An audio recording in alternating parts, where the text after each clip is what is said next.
it. Mike Stadler. All right, we got another question, guys. This week's question: how to set up stands on ridges? Huh.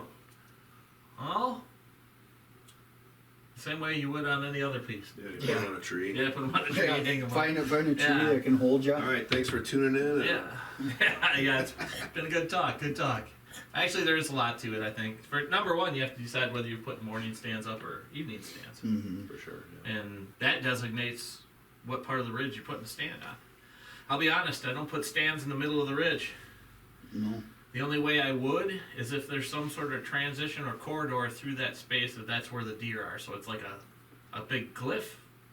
Yeah. And then there's Like a bench that a bench right there that the deer travel. Yep. And which is, I do have at my place. You guys will see a lot of the pictures. So I'm going to show you here quick. Yeah, I think, Have that. for ridges, it's either on the top of the ridge or it's off a bench. Top edge of the ridge. Top edge Top of the up. ridge. Yeah. Yeah. Now, and the other part too, if you're looking at ridges too, I'm a big advocate of saddles. Exactly Yep. right. So topo maps will help you make those decisions, especially if you guys are public land hunters. If you're a public land hunter, you can eliminate probably 70% of the property based off of just what you're seeing on topo maps, aerial photos, For sure. pick up transitions, things like that. That's how I go about deciding what I'm going to do with ridges. So for me, I never put one of my stands on top of the ridge unless there's a saddle there. Right. Right. And otherwise, it's probably within, elevation wise, I'd say the top 10% of my morning stands are on the top 10% of the ridge, and my evening stands are on the bottom 10% of the ridge. I love hunting those tops of those ridges in the mornings because you Yeah. got those thermals. Oh yeah. I don't care what your wind is when you're on the top of that. That's Right. one spot you can really get away from what Especially your wind in the direction morning. is because everything's going straight up. Yeah. Yeah. Between Even- bedding and food and Well, finding where they're traveling and where you put it up shot there. Wolverine is Yeah. a saddle Right. and A pinch point. a pinch point and the top of the ridge. And the top of the ridge. Sounds terrible. Yeah. I don't Can even. hunt it? You can go right now. It's No. what is it, about -5? Yeah, if you had a buck tag, he'd already I left. would have already. You'd have heard the truck leaving. Waving on the way out. But yeah, I mean, that spot, again, it was just how the property laid out. There was a little clearing, and you only have about 40 yards to the field edge in there. The ridge, it comes up from bottom. There's bedding all down below you. So I mean, on that particular day, I spotted the buck down below, and he was checking bedding. He worked his way up. The thermals were right. I mean, it was 7:30 in the morning.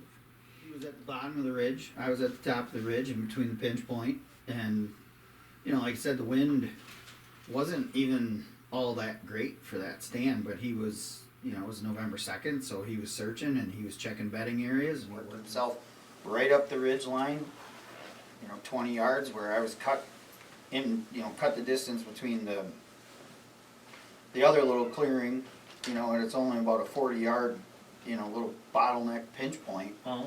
And I was right in the middle of that, and he walked right along. He actually went over the fence, jumped back over to check more bedding, and just away he went right along the trail, and that was that. But, he worked that whole ridge line from top to bottom in the morning, Oh yeah. checking bedding. Yep. And I could sit and I sat and watched him, and it worked out perfectly. But Yeah. that was just one of those instances where you were sitting at the top of the ridge, but the way it lays out up there, you have to be at the top. Yeah. Like you said, you like to set it down, maybe the top 10% of the ridge. I got stands like that over on the other side, where they're just down below the bottom of the ridge line. And that's where they kind of come off the bottom and they work the trails down below. And there's That's a lot of on ways that you can do it. Yeah, I mean now, if you guys have watched our stuff over the years, you guys have hunted with me over here by my house, and I basically have what I call a kill corridor. And there's an area over there. I mean, even when I first took Mike hunting over there for the first time, I put him up there in one of what I call the best stand up there at the time. And you seen that great big old one-stepper was up there. One step. Yeah. that was a good deer, and I've shot quite a few bucks over there. But basically, there's a big bull up in there. Okay. Yeah, there was. Yeah, it's all, yeah, it's pretty much junk now. But in that particular spot in there, you know, there was a saddle on the top of the ridge, and then they would come over the top of that saddle. It was also pretty thick, so they would bed up on the backside of that too. And we could get in and hunt the edge where it went from really thick to open space. And where that bull was, it came out, and it was actually a really good spot. We shot a lot of good bucks over in there. So that stand where Mike was actually up on the top of the ridge. And we had a lot of lower stands too. And then when I started putting all the food plots in there, so the kill corridor that you hear me refer to all the time, you would have lower stands in the evenings, and basically they were short in and out 50 yards straight into the stand. Food plot stuff, you get in there and they come into the plots and eat. And that's kind of how that laid out. So for me, evening hunts are always low, morning hunts are always high.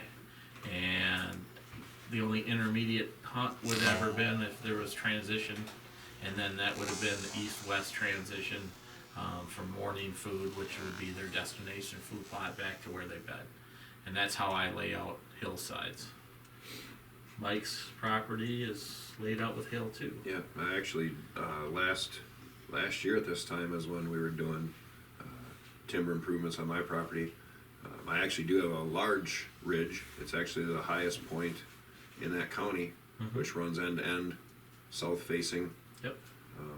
In my woods, and I set up a couple of saddle stands in there. I love them in the morning. Obviously I'm not going to hunt the top of that ridge in the night, but bedding on both sides of one of them, and I'm actually set up to hunt either side of that saddle. Yep. Which, of course, the one spot I never hunted is where I should have been about 100 times, which is normal, but that's every time. Yeah, that's good. but you know, we've talked about before, you can send somebody in there, and really it's the one time I've 100% believe your wind doesn't matter in the morning, because it's going up. You're already to the top. Yeah. Yeah, the big thing about Mike's and Sean's land, mine's different, but Mike's and Sean's land both, they crest on their property. So they have downhill off of both sides. So they can, you got to think of it this way too. Now they've got evening stands on either side for wind direction, north and south, and they've got morning stands either side, north and south. Probably, well, Sean's is different. Sean's goes North. The ridge goes north and south, so he's got east-west. Yeah, mine's east-west. Yeah, so you know how Mike's goes east-west. So basically, they're perpendicular to each other. But what I'm saying is they can hunt either side of their ridges because they own both sides of it. And there's the saddles are obviously in the middle, which are great transition areas for deer because they're going to take the path of least resistance, and they will always use a saddle. Unless you had a ton of down trees or it was just gnarly in there, then they'd go around it. Yeah. But 9 times out of 10, that's how that works. That layout is pretty good. Yeah, more where your property just continues to raise. Yep.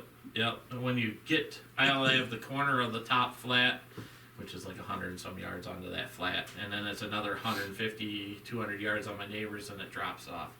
But I'm fortunate enough that 2 of those saddles lead right direct to my property. Right. So that's kind of where we got stands set there too.